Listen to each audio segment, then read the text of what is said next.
So anyone wants to attempt what is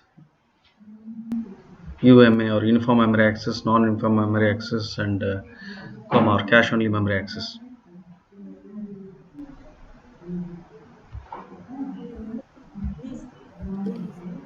Yes,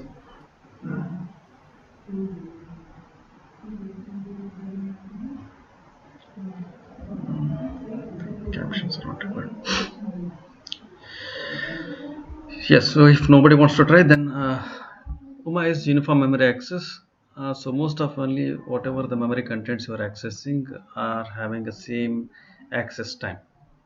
If I say that whatever I require is residing in my register itself and entirely, whatever the register transaction time, most of only random access memory. So 1 nanosecond or 1 picosecond, whatever the processor speed may be with which you are able to access that particular content. When I say non-uniform memory access, then you can see that there are gradations in the memories. So private memory and public memory. So or every processor has a cache, but it also shares some data with respect to global memory. Most often it may be a RAM as such. So whenever you are accessing through the cache or your own memory or that particular node accesses from its own memory, that is called as a private memory.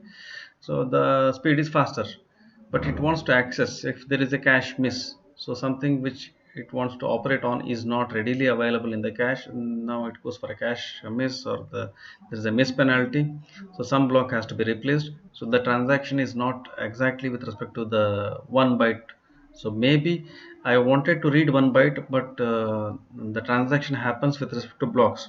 Maybe a 28, 128 KB, maybe the block size upgrade there. So then enter 120 KB has to be replaced. One block has to be replaced from cache to the main memory, and another 120 KB has to be copied into the main say cache, and then you are able to fetch the 1 byte whatever you wanted to fetch really. So that speaks about non-uniform. So it would take a larger amount of clock cycles or penalties are introduced to other. That happens with respect to distributed memory architectures or non-uniform memory architectures. The other one, other architecture of NUMA is comma or most oftenly this is the memory architecture where computer architectures will state directly. So distributed shared memory multiprocessor ಅಥವಾ distributed memory architecture ಅಂತ ಹೇಳಿದಾಗ so most of the textbooks refer to comma architecture than the NUMA architecture. That is, so no processor owns a private memory or no processor has a cache memory inside it. So everybody transacts with respect to a network even if they have a private memory. So whenever they require, so it happens through the message passing or MPI, message passing interface in the ಅರ್ಥ ಆಗ್ತದೆ. So what happens is you want some data, you send that maybe P1 wants some data which is operated by currently P2. So there are certain bits which states the ownership of that particular memory at a given point of time.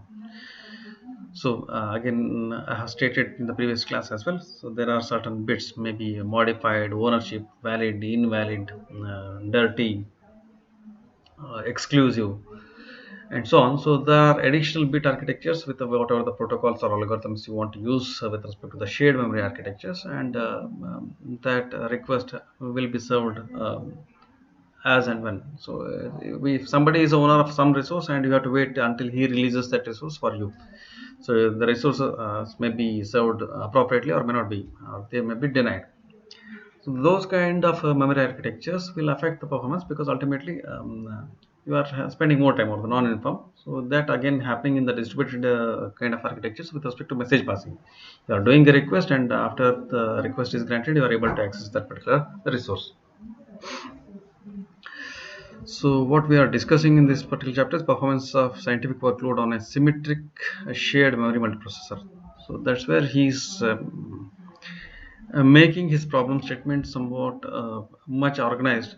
He's not going for asymmetric kind of processors. Whenever I say asymmetric, so you are using more than one processor. So all the processors may be having different capabilities. So Intel i5, AMD Optron, if I combine multiple processors to form a particular chip as such, so and they are operating with some amount of cache and the other architectures. So how do you deal with respect to that will be quite difficult and more complex problem and hence to start with, he is starting with a symmetric kind of memory architectures. So in that again, whenever we start, most oftenly, even though the previous case it was computationally oriented, so ultimately what is computation? You are processing or you are operating on some data which is available in the memory. So that it may be in the shared and unshared structures. So readily available because there is a limitation of the number of registers, and semiconductor memory is costly or real estate business, and hence so you or the computer architecture choose some amount of memory as a cache and different levels of cache as designed so that economy is adjusted. In spite of that, when we started with a normal uniprocessor, so the coherence miss is not defined previously. In normal uniprocessor, there were three kinds of misses. One was capacity miss, conflict miss, and the third one was ಯಾವುದು?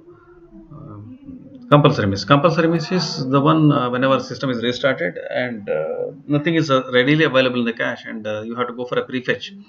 And invariably, at least one time, any processor has to go onto that. But once the system starts running, maybe the capacity miss is uh, not so much observance, or it is not observed as such. See, compulsory miss ಹೇಳ್ತಾ ಇದ್ದೀನಿ. And hence it forms a negligible part with respect to the whatever the discussions we are going through. So most often the dominating delays or miss rates that are affecting performance of distributed architectures are basically conflict and capacity misses. So as again, capacity is how much is the size. So there are things where I can have a direct hint stating that capacity miss happens with respect to the smaller amount of cache size. I want to enhance the cache size, and hence whatever is required for particular computations, all is readily available. Somewhere you are able to exploit that spatial locality reference.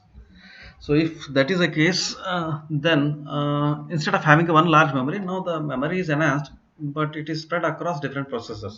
So private memories have different processors, but overall cache with respect to that processor have been enhanced, and hence normally we can see some reduction in the miss rate with respect to capacity misses.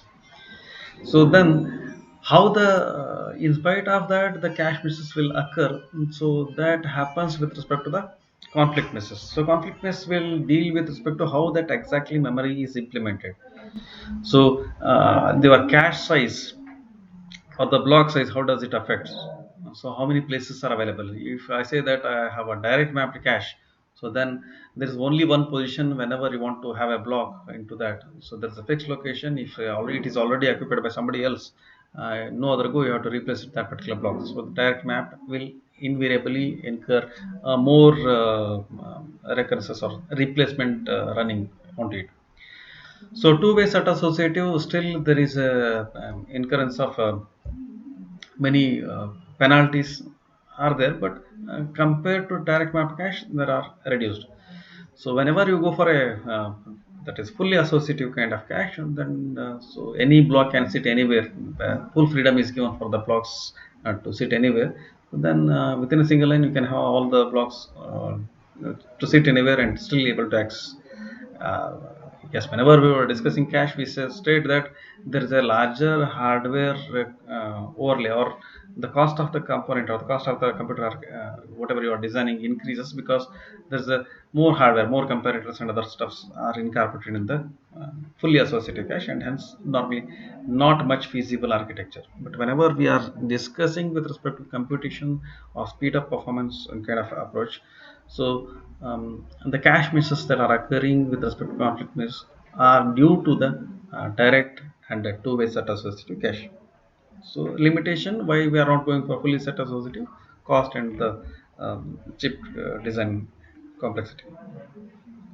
So one example he has taken, say there's one computation problem here. The number of processors have been increased from 1 to 16, keeping the problem size constant. So the problem size is not enhanced. We are not discussing something with respect to Gustafson's law as such. Total amount of cache increases, causing the capacity misses to drop. So what has happened? Because more processors, more memory, and hence the capacity miss will drop. That is what is the indication or he's giving. He's also giving some percentages. We can just look into the graphs so to look for these aspects as such. So whenever the increasing processor count in number of processor increase with a fixed problem statement, what we are directly analyzing is thumb rule is the memory has been enhanced, but what we are missing out is how the communication happens. How do I get what I want by speaking to the more number of people? If reduced there is only one person or only one processor, all the resources are at my stake and I can use as and when I feel to do so. So yes, that feels flexibility or the freedom or the computation time. But whenever it is shared and it is not readily available when you require it, so that creates hindrance or the communication hurdles will stop you from achieving the expected performance stuff. So because scaling of what is scaling of complexity with related to the communication is not a linear kind of equation. So it is a complex problem statement. So it may be NP complete or NP hard kind of a problem statement for the matter. So in FFT again, he's taking examples of the applications he has discussed. Until now, we have discussed say for FFT, LU, and say Vans and Ocean. So with respect to those applications, ultimately why we are discussing with respect to applications is the types of data sets. There is a dependency how the required architecture or whatever the architecture under consideration will act differently for different approaches. So basically, so whether the coherence misses are more or the capacity misses are more, why that is more or less will be decided by the data sets it is providing. So that means there is a spatial locality between the data set. That means they are highly correlated. So whenever I fetch once, I fetch all the neighbors. So most oftenly ocean and other things of the algorithms that are discussed with respect to that approach, or there is a larger amount of cache miss. So whatever I require is not available and hence I have to go for repetitive cache block replacement algorithm. Again, whenever I say block replacement algorithm, now it is with respect to how much cache is available and it is divided into how many blocks and how many times I have to go with respect to block replacement. Now the block size also comes into picture, how it affects the data sets. So ultimately an application or problem statement will decide what is more suitable for that particular kind of application. But to categorize or how the really things will happen, we are generalizing our now we have 4 case studies with which the comments are being made. So next job is just look into the graphs and try to understand the comments with respect to those architectures or problem statements applications. So increasing the total amount of cache while keeping the total problem size fixed will have significant effect on capacity miss rate, because you are increasing capacity and hence the capacity miss rate should go down at least until each subgrid fits within its individual processor's cache. Now what we have missed out in this explanations is how the grids are formed. So in the entire textbook of this entire appendix is not discussing anything about how to form that hypergrid or the grid approach. So problem statements, we are just stating that it's a grid computations. So you are forming a grids and some transactions are made at a grid boundaries and they can be cached across those two processors. So that is what is stated as such. But no algorithms and anything dependency of that is just hidden with respect to this chapter. Multiple grids map to the caches. The conflict is present direct map and two-way set associative caches, but fades as a higher associative. So we have discussed it already. As cache size increases, inherent communication and plateaus. What happens to them?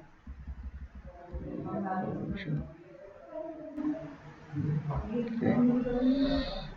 So we'll start looking at the graphs directly. So just observe these graphs and can make it full screen.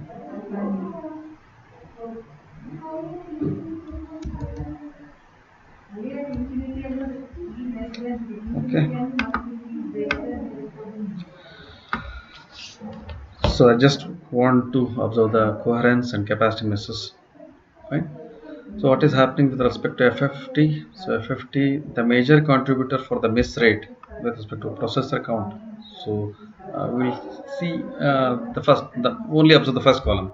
So major contributor for FFT is capacity miss. Major contributor for bonds is also capacity miss. So for LU is also somewhere it is say 50-50 kind of approach if I can observe it closely. Later it stagnates. Not the so then ocean, yes, still the capacity miss is a major stuff. Now I come with respect to the increasing the number of processors. Now how to read it? As you increase the number of processors, so you are having more cache or more memory available, and hence the capacity miss is decreasing.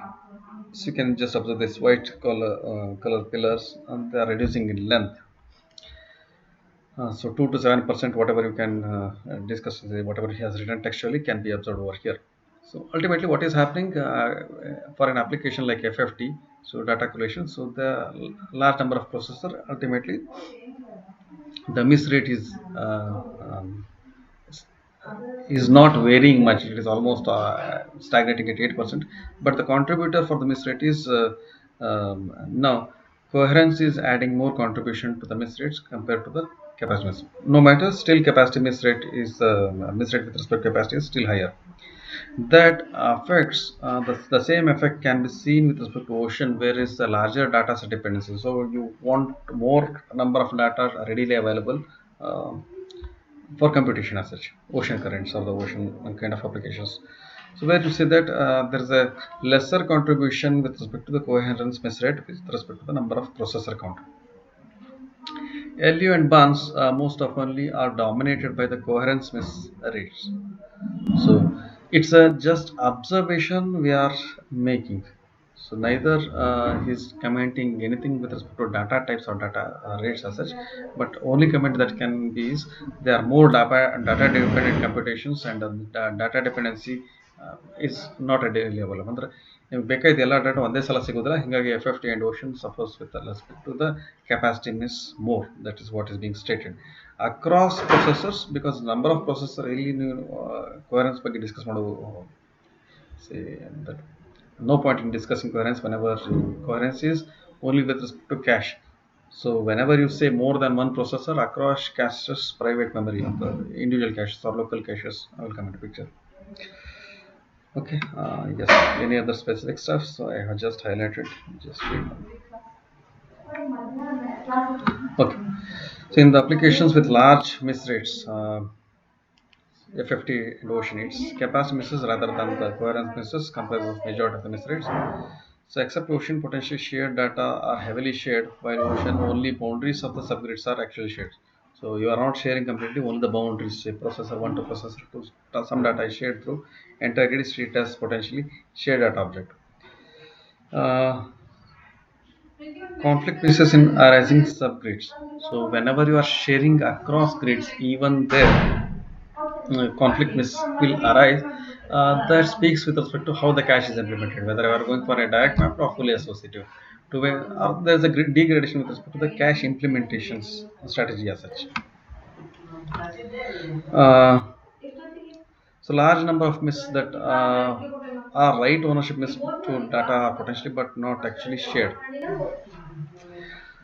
So that is shared. Then what is stating is whenever the data is shared, yes, P1 and P2 can access the same data, but whenever somebody has a ownership, so I want to write it now. Somebody has a ownership, so bit set to it, so it is locally owned. Only after that I can claim that for the computation as such. So and hence you are denied of that. It is available, but that copy is cannot be manipulated unless it is updated, or it should not be read back unless, because you may be going through the write back or write through policies. The policies are not discussed over here. So then the next iterations, whenever you are going for the write back or write through or snooping or directly based protocols, that are the discussed in next subheading. Okay, so cache size 64 KB, two-way set associative. So that is a data sheet. What is followed in this particular computation? How this problem has been arrived out? How the graphs are plotted? So whatever is required for that is just stated over here. The block size 32 bytes ittu.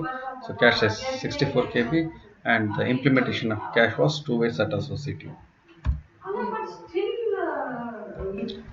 Now, with respect to cache size, what is he is stating for that the cache size was fixed. Now, if I vary the cache size, what happens to the capacity and coherence misses? Because compulsory miss and conflict misses are hidden. So, major contributor is with capacity and coherence. That is what is discussed in this graph. Again, just observe what is the contribution with respect to the miss rate. So, with respect to problem statement, FFT.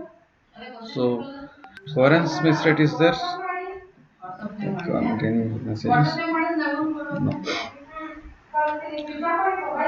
Coherence is lesser, still capacity is dominating in FFT. So still capacity misses are dominated in ocean. Uh, the capacity are somewhere stagnated. They are not varying with respect to cache size. Even increasing cache sizes will not have any impact, or it is a waste, no return on investment kind of. So bonds, so somewhere this application states that as you increase the cache size, so after 128 kb of cache, so there is no capacity misses that are incurring, and anything further improvement will just you are adding to the cost of the system, but there is no improvement with respect to the computation of the miss rates. You can say 128 to 56, but still there's a minimum. This is bare minimum that is required for Ponce execution as such. So what is observed? So coherence is miss is of declining nature in FFT. It's almost no variations with respect to cache size in LU, lower and upper. So coherence miss is decreasing, similar to FFT with respect to cache size, with respect to Barnes algorithm. Even in say ocean, whenever you say that there is some declination, but not appreciable changes with respect to the cache size in Andre. Capacity miss portion with respect to ಈ block size ಕಡಿಮೆ ಆಗ್ತಾ ಹೋಗ್ತದೆ, coherence miss rate ಇಂದ there is no appreciable change with respect to coherence miss, whereas if I start speaking with respect to capacity miss, so larger cache sizes will start reducing the capacity misses. So ocean F50 also similar kind of stuff. So try to write, say once you remember these graphs, so know the nature of the whenever you are drawing the pillars or this bar chart for that matter. So declination, stagnation, so declination, so elimination of the capacity miss, and almost no variation with respect to coherence misses, but there is a declination with respect to capacity misses. That is what is to be stated, or ಇಷ್ಟದ paragraph in ಬರೆದಿದ್ದನಲ್ಲ, so that is what is being written over there. So that scale for each graph is different, so that depends upon the data set. So he makes finally it is the problem statement which decides what kind of data you are providing, whether and what is the correlation, whether they are temporally correlated or spatially correlated will decide upon the performance of uh, the shared approach. Okay. So cache has increased while maintaining fixed problem size. Now still we are into the Amdahl's law kind of approach. So there is a speed up or enhancement what is expected, not the problem statement, or you are not increasing the problem statement. So problem statement remains same. So this is coherence miss rate relations becomes the entire miss rate. That is he is speaking with respect to the Barnes and Benito. So next big improvement in the capacity miss rate occurs when both matrices fit in caches. That occurs when total cache is between 4 MB to 38 MB. Whenever you have a large cache, so that the entire data set whatever is available will go into that, and then the capacity set can be minimized. That he is whenever he is making this impact, so ocean is the problem statement with which he is making that particular comment as such. Working side effect set effect is basically again FFT and ocean. Whenever you are taking into account say 32 kb and 120 kb, and the declination with respect to capacity miss is what is he is explaining in this particular paragraph. Okay. So next, there was one more aspect which was missed out with respect to the block size. So what is the transaction amount? you have decided whenever a cache miss occurs, that also adds to the computation time.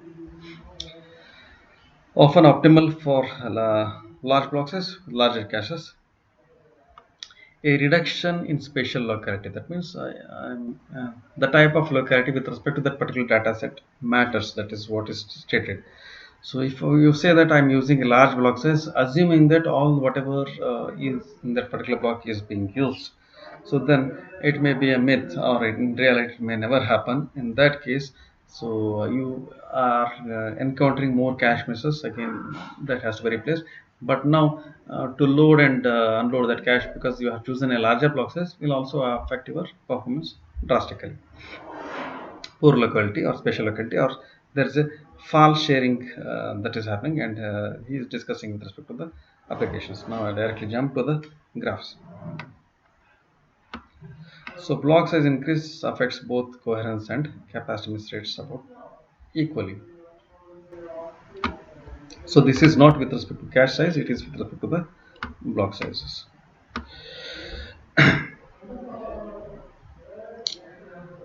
So FFT, LU, and Ocean. So largely they have the capacity miss.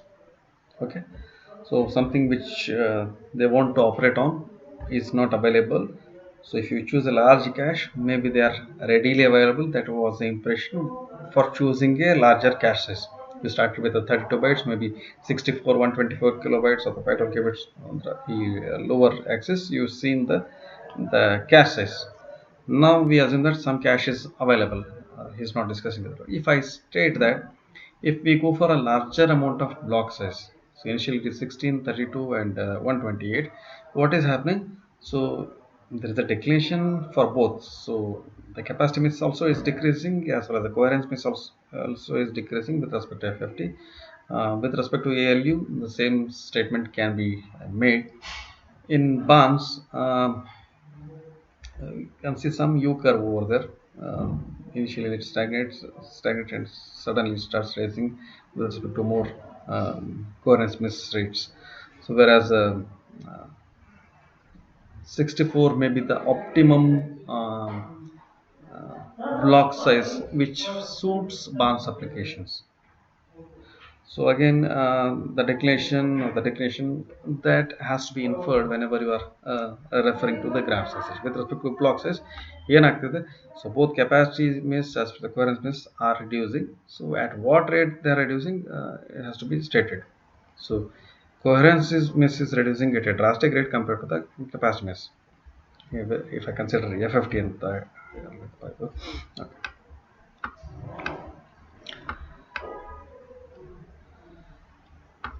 So for this analysis, he has assumed some 64 KB cache. That's a fixed size, but the block size is being varied, and he has run across four benchmarks.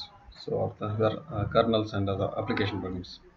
That's it. No, and you have to comment with respect to the block sizes, whatever we have discussed right now. So there's a declination. The graph nature has to be elaborated whenever you are explaining that.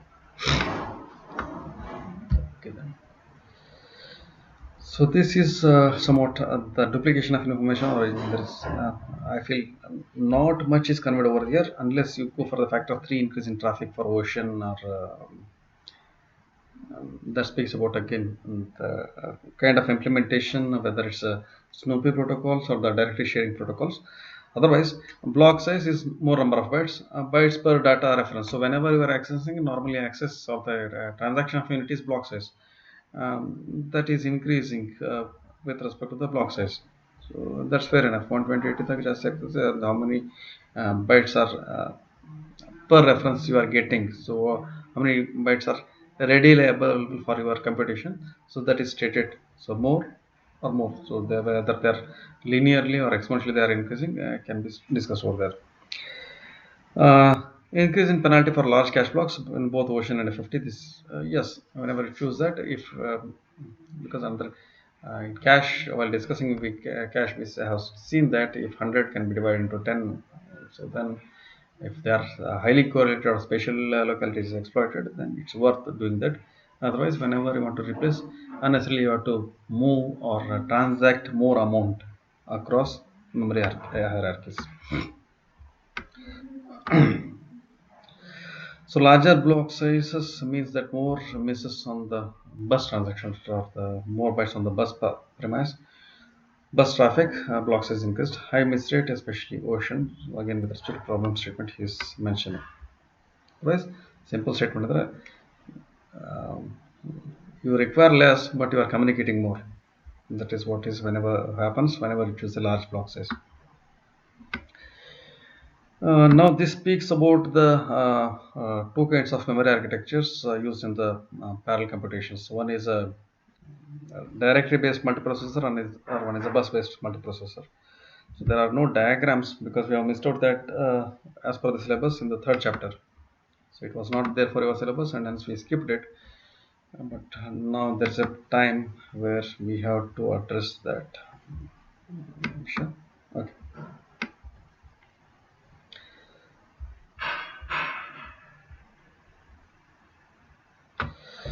Snoopy protocol or the bus protocols. That's how the things are uh, assumed over there. There is a bus architecture with which you are sharing the memory.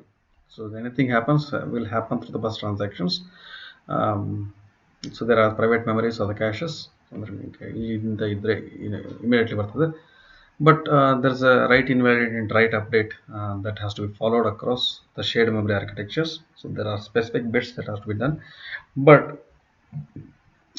it is transmitted or most often you are broadcasting and rebroadcasting or that is happening through the bus architectures and hence uh, multiple owners or P1 P2 there are more processors and they want to operate with respect to any particular data. Maybe somebody wants to fetch X and other stuffs, so they are happening through bus architectures. So invariably you have to suffer the bus arbitration and CSMA CD kind of approaches. So there is a collision and then you have to rebroadcast or back off. So all those stuffs will come into picture. Snoopy bus protocols because you should be listening to the bus continuously and then you make appropriate transactions. Whereas the other approach, directly protocols.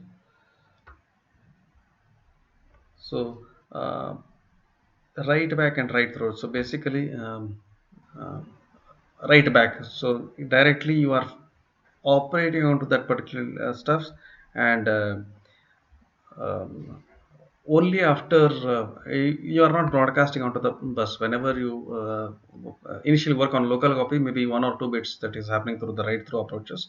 So you update that and whenever somebody really wants that then ask him to read it from you. So there is a shared directory where the bits are manipulated so that the other processor, whoever is fetching the data from that, comes to know that somebody owns it, somebody has exclusive operations onto that particular data set as such. So it depends upon the sharing, depends on the initial allocation and sharing patterns, how the data is sharing in the runtime. So how much dependency between the processors or the P1, P2 are closely associated. How do you group them or how do you make a directory sharing among those two? So maybe P4 and P1 are never sharing any data. How do you make the different groups? Or so group formation forms a or the directory formation forms a major criteria. So because multiprocessor is larger and longer latency than our snooping based multiprocessor, we begin a slightly larger cache. So in that you are using a 64 KB and now you want to go for a 128 KB cache size because again a greedy approach, whatever I want to compute the uh, the data should be readily available for you and hence larger cache size. So cache sizes are not affected much in the processor counts except for Ocean where there is a miss rate increases at 64 processor. And again he is discussing with one more graph. We'll go to the graph and it is in mapping of the conflicts in cache that occur when grid becomes small. So grid becomes small, grid becomes large, or the dependence of the grid or the across grid and basically you are sharing between two processors. So how much data or correlation? Whenever I said P1, P2 or P3, P1, P4, I am giving that. Formation of grids, that algorithms or the methodology is not discussed over there, and hence we can directly jump to the graph and make some conclusions with whatever the assumptions he has made. So just read the highlight points and related sentence. If anything is there, let me know.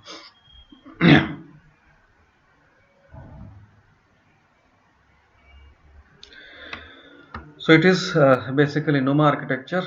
So whatever is available, most often you see that it is readily available in the cache size. If at all it is not available, then you have to go for a remote access. Then that is a global memory or shared memory. So through which you want to access that stuff. Number of, so previously we have a number of bytes required, so that is to block size almost it was so some kind of exponential. There is no ಅಂದ್ರೆ ಎರಡು increase ಆಗ್ತಾ ಹೋಗ್ತದೆ ultimately. The relation is exponential, that I can state that in previous graph that was stated. Again I will just make.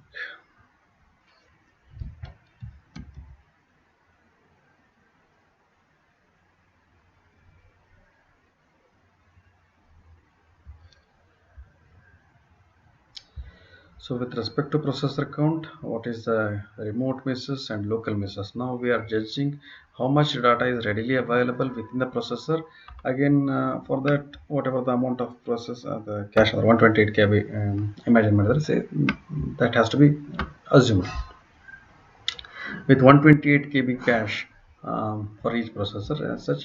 Now across processor counts, if I say that you are increasing the so problem statement is same. That means computation per processor may get reduced, but how much data is relevant for that is readily available depends on the cache architecture. So that whenever you increase the number of processors and you see that the remote misses are almost there is a decrease, but um, the sharing is not varied as much compared to the let's say local misses are also more. So whatever the block size you have chosen may not be appropriate, or it is not able to exploit the spatial locality assumption. ಒಂದು block ಅಂದ್ರೆ 512 KB or say 512 KB large, I think 128 KB cache ಇದೆ ಅಂದ್ರೆ say if I say 2 KB is my block size, so entire 2 KB may not be useful whenever you are reading that. So that creates a miss, and again you have to replace that particular block with a new block. So data dependency or the relation between the neighbors is poor in FFT, and hence almost that is stagnant. When you compare the what is it relation in terms of LU, so that is again I am discussing with respect to the local and remote access. Local is with respect to the entire block size available. If it is available, some kind of there is no appreciable changes. Again, 0.5, 0.05 no variation agbodu, but it's also stagnant with respect to um, how many remote and local access are being done. So ultimately, the bans there's a higher remote misses compared to the local misses. So increasing cache to 120 KB for at least bans application will not make any impact. So 64 KB, whatever previously was assumed was more than sufficient, was optimum cache size for the bans application as such.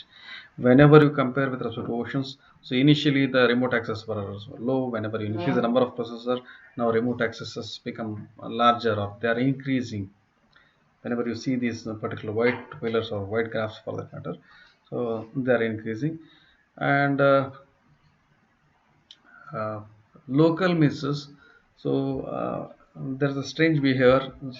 8 to 16 there's a reduction, 16 to 32 there's a reduction, and suddenly whenever you make 64 then there is a increase. So there is a inverted bell curve can be seen with respect to ocean. So that may be happening with respect to the data sets or data set dependency. So that he is explaining, was taking an example of FFT. FFT performs all-to-all communications. So there's a butterfly structure. Every node is speaking to every other node, maybe in the convergence kind of architecture, but there's all-to-all communications by section bandwidth. So that speaks about how much data is transacted or communicated across. So then, with respect to one architecture or one computer, SGI version 3000 is one computer. Taking an example of that particular class of computer with 64 processor has a bisection bandwidth of 50 gigabytes bytes per second. So one example for that, again discussing the similar kind of stuffs. So as cache sizes grow, so as we have stated, BAN 64 KB is where um, was sufficient or the optimum previous study mainly. So if you increase that, so remote misses are reduced drastically because all whatever you require is readily available. Just other, so there are some kind of local misses even at the whenever you say 128 or 56 or 512 KB cache.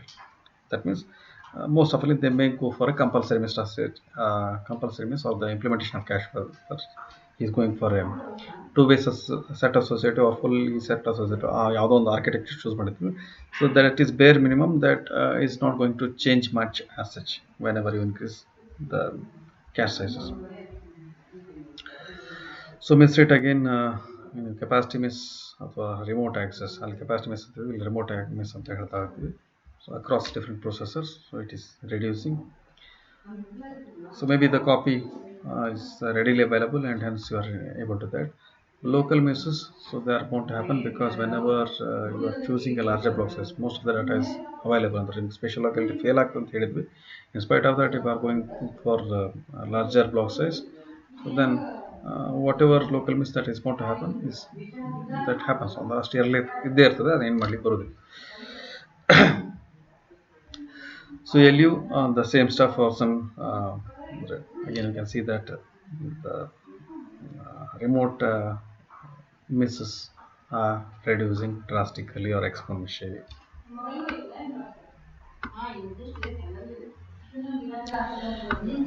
Okay, counted.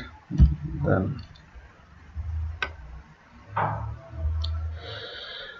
so amount of cache is hit the 3-hop miss or remote miss or local miss. So he's taking 3 aspects in the stuff. So I require some additional information for this that is indicated in yellow ಹೇಳಿದ್ರಲ್ಲ.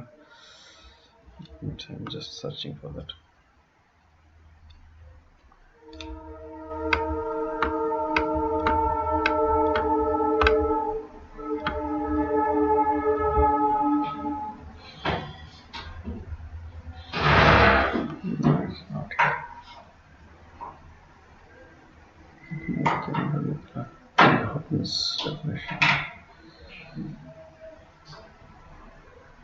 Yes. So what is that 3-hop miss and cache hit cache miss? So you can just count the number of processor cycles with respect to less than 16 processors. Most often we have taken 16 processor for this example, and if it exceeds how much is the clock cycle penalty you are going to suffer is indicated by this. So in the next graph he is showcasing these aspects in different colored charts as such. So cache miss with the local memory, number of clock cycles is 85, cache miss the remote directory is 125. So cache miss with remotely cached data 3-hop miss. So ಇದು ಒಂದು ಸ್ವಲ್ಪ complicated ಅನ್ಸುತ್ತೆ. Whenever you say that, so data whatever I require is not available with me is resulting in a cache miss. So cache hit andre it is available, then it is a cache hit. So the amount of processor cycle that is spent is 1. So within 1 clock cycle I will get whatever the data I wanted for. Cache miss to local memory, so that whatever data I wanted is not available in my cache. Now there is a block replacement policy that has to go down. So one block is replaced and another block has to be copied back. Then you access or you will enter a cache hit state. So you are spending somewhere around 85 clock cycles for less than 16 processor or more than 16 processor. So this remains same. Now cache miss to remote home directory. Remote home directory is processor 1 wants some data which is owned by processor 2. So remote home directory, there is from whom you are fetching that, it requires some kind of communication, then you are able to know that. So 125 clock cycles. 3-hop was cache miss remotely in a cache data. That means some other person owns it, but now currently somebody else is doing some exclusive operation onto that, or he has attained the ownership of that particular data. So and hence it's a 3-hop. It goes for the cache miss to remotely cache data. Again these definitions, so for specifically look for the definition of cache miss to remotely cache data in your paragraphs. So otherwise these two are readily conveyed over there.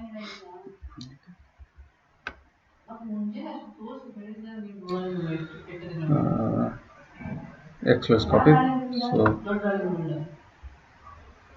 both home node and another remote node, that is caching an exclusive copy. Exclusive copy is somebody exclusive owns it at that particular moment as such. So again, exclusive modified ownership bits. So the last case is called 3 miss and higher cost because it requires interrogating both home directory and remote cache. So ultimately, an updation across the different hierarchies or different copies has to be done, and then case has to be resolved.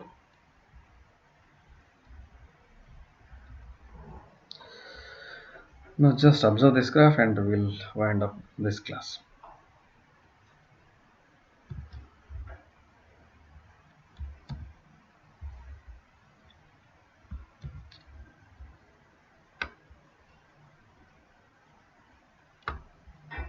Average cycles per reference. So with respect to cache hit, local miss, whatever the terminologies used, treated 3-hop miss. Yes, to the percentage. So most oftenly local miss is dominating the FFTs. Local miss goes away again.